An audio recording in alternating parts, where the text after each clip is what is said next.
J-3 avant la Super Coupe d'Europe, les trois grands défis de Karim Benzema et puis les dernières actualités autour du club, c'est la revue de presse de Real France. C'est parti.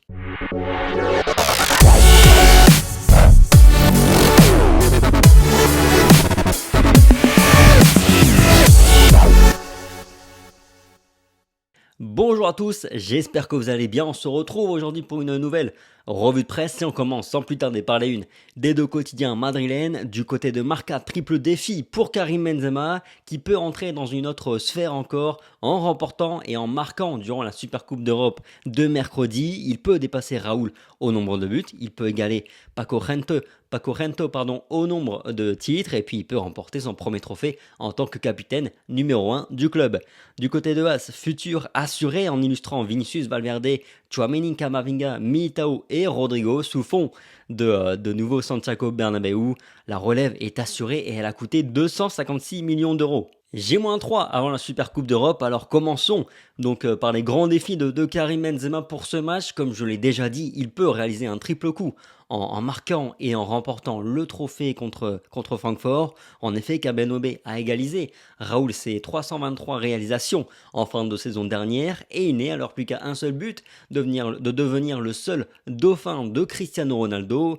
Le Portugais et ses 451 buts seront en revanche très compliqués à aller chercher pour le Français. Côté palmarès, Marcelo a détrôné Paco Gento la saison passée et Benzema peut égaler ce dernier avec la Super Coupe d'Europe mercredi.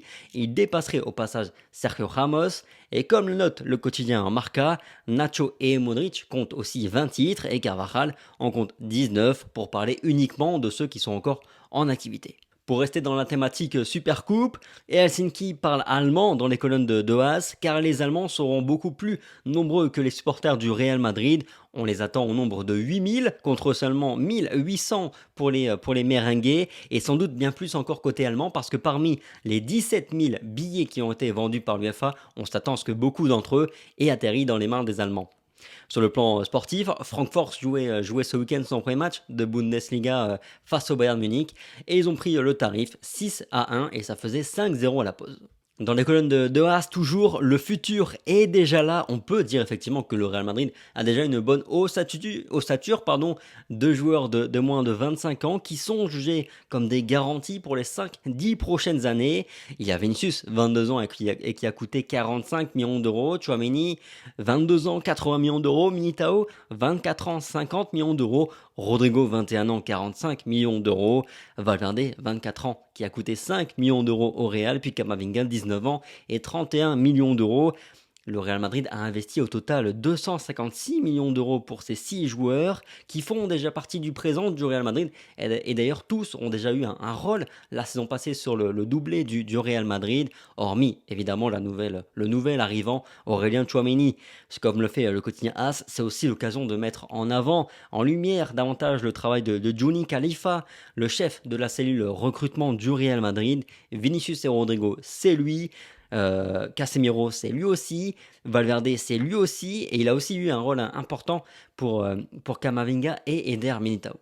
Évidemment, il y a aussi des échecs et c'est malheureusement le chemin qui est en train de prendre Jesus Régnier, le joueur qui était prêté 2 années à Dortmund où ça s'est passé vraiment très très mal. Les 2 années ont été catastrophiques. Il s'entraîne actuellement en solitaire à Madrid en attendant de trouver un nouveau club. Benfica était intéressé pendant un temps. Finalement, ils ont abandonné et depuis, malheureusement, plus rien.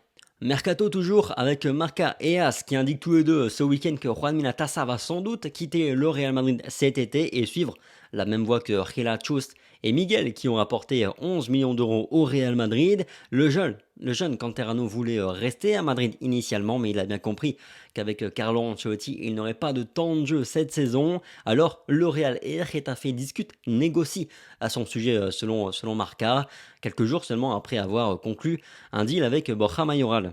Et cette histoire me permet de rebondir sur le cas Mariano Diaz, dont Marca parle aussi aujourd'hui dans ses colonnes. Le club est résigné à l'idée de le voir partir nous dit le quotidien madrilène, qui dit aussi que pourtant Carlo Ancelotti s'est montré très clair avec lui en préférant évoluer avec un faux numéro 9 Hazard ou Rodrigo plutôt que lui durant la pré-saison.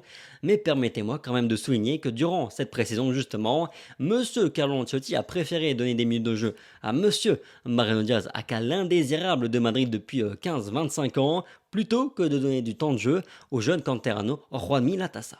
Permettez-moi aussi de faire un état des lieux qui est le suivant. Le Real Madrid a dégagé Jovic, le Real Madrid a dégagé Borja Mayoral, le Real Madrid veut dégager Juan Minatassa et le Real Madrid dit à tous les médias du monde qu'il ne recrutera pas d'ici la fin de l'été, sauf si Mariano Diaz et Marco Asensio dégagent d'ici la fin de l'été. Pardonnez-moi, mais le club est simplement en train de donner une raison supplémentaire à Mariano Diaz de rester au Real Madrid cette saison. Parce que oui, il y a les 4,5 millions d'euros nets par saison qu'on lui donne, mais le fait aussi c'est que Mariano Diaz aujourd'hui est le seul numéro 9 en tant que doublure à Karim Benzema, c'est la seule vraie alternative à ce poste-là. Ok, Ancelotti préférera jouer avec un faux numéro 9, avec Eden Hazard certes, sauf que si Karim Benzema ne peut pas faire ses 50 matchs cette saison, il y a forcément des oppositions, des matchs où on aura besoin d'un vrai numéro 9, d'un mec qui peut marquer des buts, et là, à qui profiteront ces occasions? Je vous laisse deviner. Allez, indice quand même, le joueur en question a 29 ans, il n'a fait qu'une seule saison pleine dans toute sa carrière, c'était à Lyon, et pourtant il a brassé plus d'argent que 99% des joueurs professionnels dans toute leur carrière. Ce joueur était un escroc ou un génie, c'est selon. Voilà, c'est tout pour la revue de presse du jour de Real France. Merci pour votre fidélité comme chaque jour, le petit like, le petit partage, le petit commentaire, ça fait toujours plaisir. Sur ce, passez un bon dimanche, prenez soin de vous comme toujours, et puis on se dit à demain. Allez, ciao.